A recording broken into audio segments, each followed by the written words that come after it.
So, what do we have here? That wasn't a priest, right? No. Okay, the priests can travel on their own. Finally, things are moving forward. Good. We wouldn't be able to attack Genoa anyway. The only bad thing that it has an ally, Spain. Let's take a look how Spain thinks about us. They're hostile towards us. It looks like our territorial expansion is minus 294, so everybody's going to hate us anyway. We want that or not, that's not going to change. In any case, let's move on to America now and strengthen our forces even further. In here, and I want another leader. Actually, even more troops. Okay, it looks like everything's just fine here. We have everything under control. And we may as well march forward. We're going to reinforce. Okay, it looks like everything is currently reinforced to the fullest here. I'm going to expand the towns in America. All of these. And that is certainly a good thing.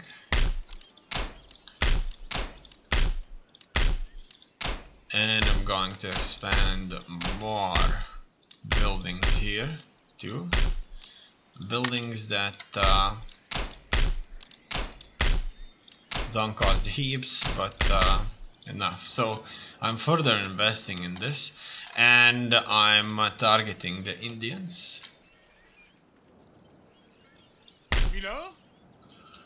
It looks like I have to kind of get myself a border with the Americans now, I guess, unless I make a deal with these people right there. Let's take a look first how exactly these are called. Cherokee nations. Okay, let's have a chat with these Cherokee nations. Now, request peace. Would they accept peace? They want a region. And they want Louisiana. I'm not going to give them anything. I'm just offering them peace. They're not going to accept. What if I offer them a payment for many turns? What would they say? No, without the city, they're not going to agree. What if we are going to siege them? You see, if I leave them here, they will just simply are going to attack me. And now let's see now if they were going to agree with peace. Yes. You see, if we now attack them, they are going to agree. A peace treaty has been signed with this nation and your own. Okay. And what does that mean? That means we can march north.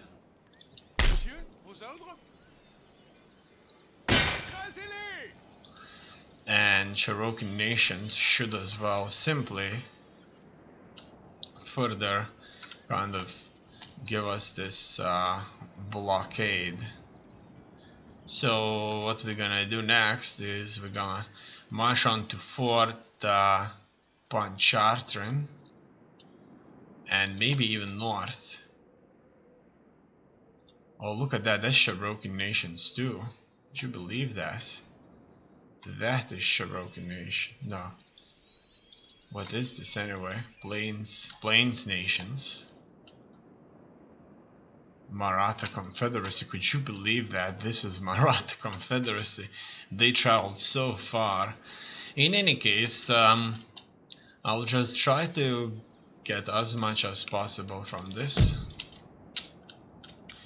We are making a good deal here. Rating. Okay. I would say it's all. And first the priests move closer to Moscow. The spy cells are changing too. We'll probably have to look at these a little bit further. It looks like our navy is going to pay off if we keep getting that much money from raiding. Oh, look at that, the Russians sailed out. They managed to escape the Baltic Sea trap there.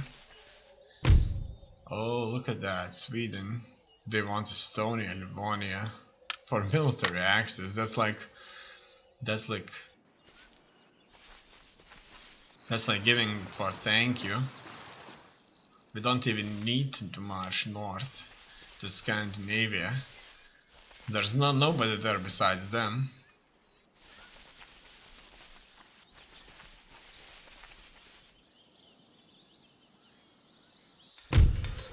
Military technology, improved coppering.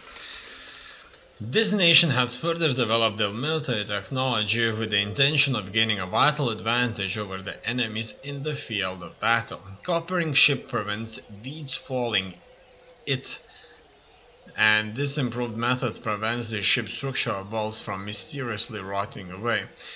Copper sheets fitted to a wooden ship keep weeds and worms at bay, making the ship faster in the water and longer lasting in service. However, until the advent of new alloy for making bolts to hold ship's timbers in place, coppering caused the iron bolts to be eaten away.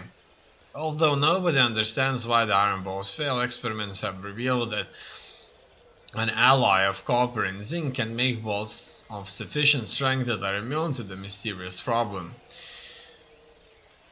Copper sheathing for a ship is not trivial expense, being about 6 times more expensive than replacing damaged timbers for those navies who do it. However, the improved performance from not having weed-filled holes is well worth the expense.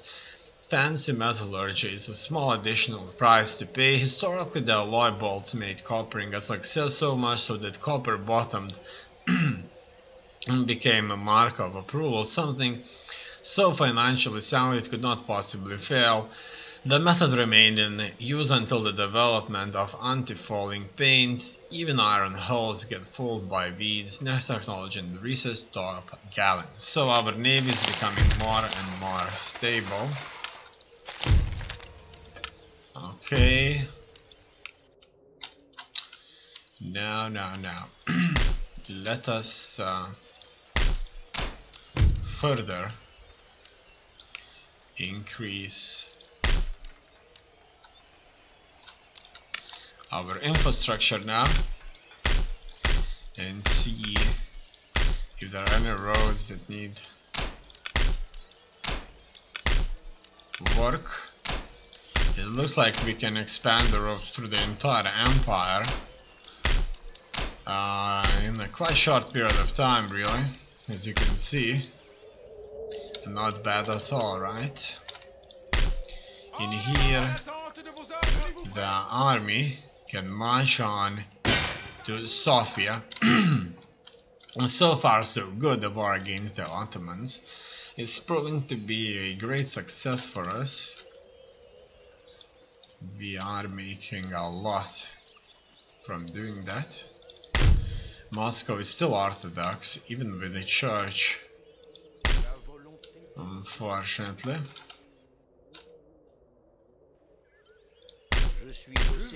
No, paths have been blocked.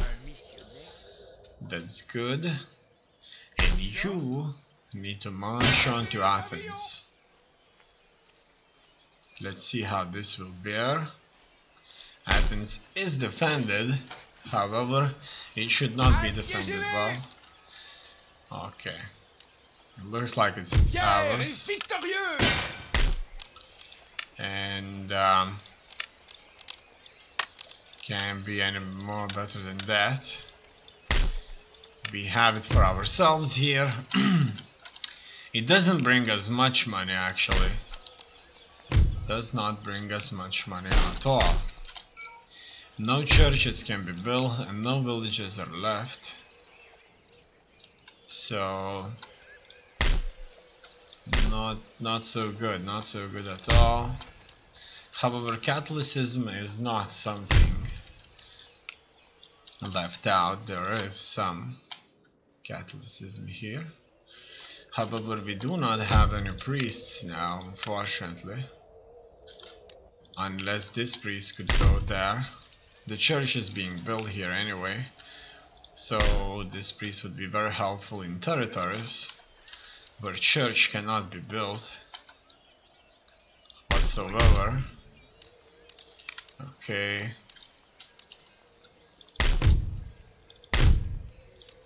More settlements can be untaxed. I would like to check if there are more of these kind of settlements that are not being taxed in recently held Russian territories here. So as you can see, so far so good. We're marching through these massive lands in Russia, and we can start moving forward. Catholicism here is moving upwards. I like to see that a lot. How's the army in Moscow bearing? It still cannot march out. It needs to wait. It does have improved settlement fortifications, which give us +1/+1. Let's take a look at prestige. As you can see, Maratha Confederacy is still the most prestigious one to hold. Let's take a look where we're making our money from. Tax income, trade income, other. So we're making 13,000 from raiding, which is splendid, no doubts about it. Furthermore, the Russians are here, but we'll soon be able to march on them. And now, let us fight these other nations right here. The Indians. There's mostly like these cavalrymen, and it's going to be fine. Let's fight them.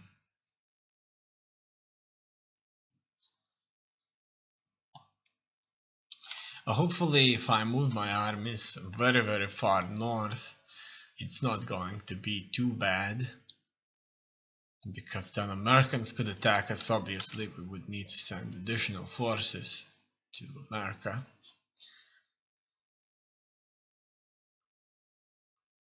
And we still don't have large capital settlements there. So the current battle over here,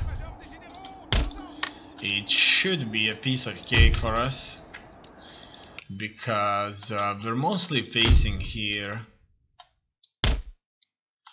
the cavalrymen, and these die off quite quickly from our shots and our bayonets, and so it's only a matter of time. And I bet that they will try to march on us by themselves, so we'll just kind of try to lure them a little bit by bit. And that's it. Okay, that's it. Looks like it's all over. So the first engagements will begin now. And we're marching deeper into Indian territories here.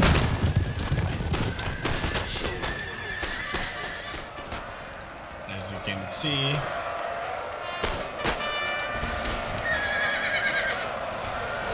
We are making a progress here. They are breaking off the attack. And we are going to wait further. It seems that they will not attack us. And it means that we are going to run forward and hope that we can engage. Done. Seems we'll be able to shoot now. That's exactly what's happening. And they will be forced to charge us in. Exactly what we want.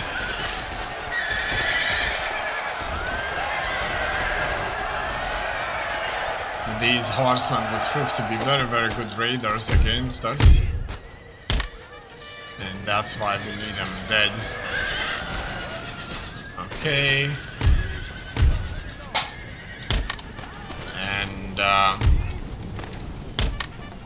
they do have their units here. Axemen of some sort.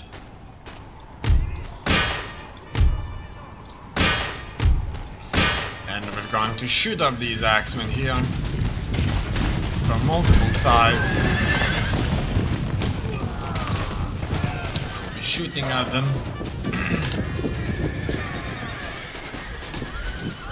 This army currently in control will soon be reinforced. And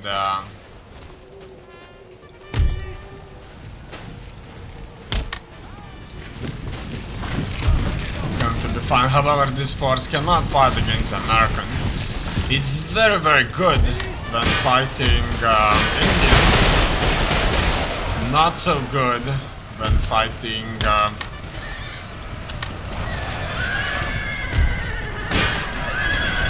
the Americans with their line infantry there. But for as long as we do not hold any large settlements in America, it's going to be really, really bad. We won't be able to raise considerable forces that would be capable of doing a lot of damage. Now, here's the Indians that's decided to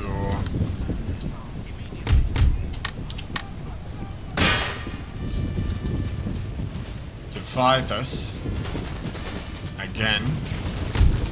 It looks like they'll be shooting them up. They're in the trees. So that gives them a nice barricade here.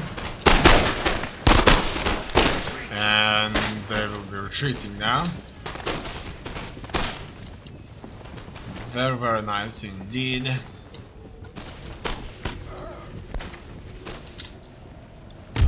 Okay. It's time to cut them to pieces.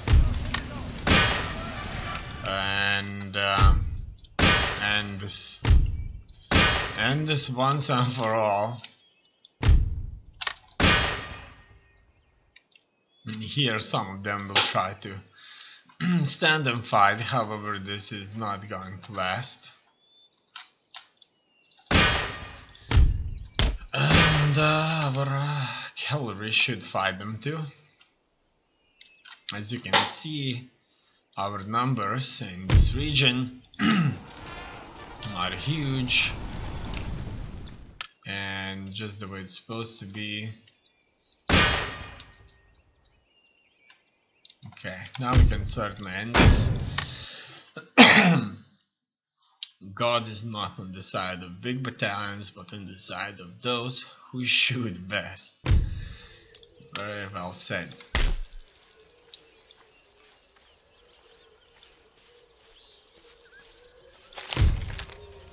+1 to morale in battles. Trade gained.